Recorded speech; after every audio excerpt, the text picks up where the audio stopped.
Сокровища в сундуке, вокруг пиратская охрана и целая толпа желающих разбогатеть. Найти клад капитан корабля позволил каждому. Пират-шоу ижевчанам устроила компания «Ростелеком».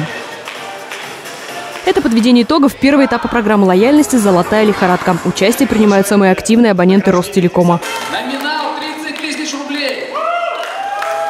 Эта девушка на корабле совсем не к беде. Юлия Кулишкина сорвала джекпот своей аккуратностью и активностью. Вовремя оплаченные счета, активный интернет-пользователь, разные ТВ-тарифы. Победа в первом этапе программы лояльности «Золотая лихорадка» получилась семейной.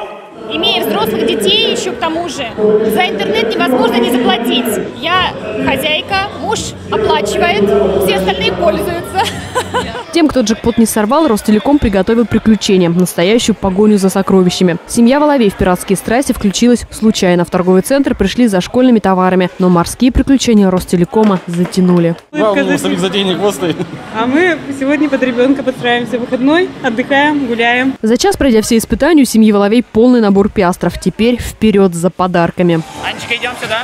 С корабля в кинозал. Всем, кому улыбнулась удача, Ростелеком подарил сеанс новой комедии. Так завершился первый этап «Золотой лихорадки». Сейчас Ростелеком запускает второй. А в 2013 году будет выбран абонент, который в 2014 поедет на главное спортивное событие страны. Это, конечно же, праздник для компании Ростелеком, для абонентов компании Ростелеком, для всех, кто сегодня присоединился к нам. Мы всем будем желать хорошего настроения, праздничного настроения. Ну а те, кто сегодня не является абонентом компании Ростелеком, конечно же, им стать. Становитесь сейчас участником программы «Золотая лихорадка» от Ростелеком и получайте больше шансов на поездку в Сочи.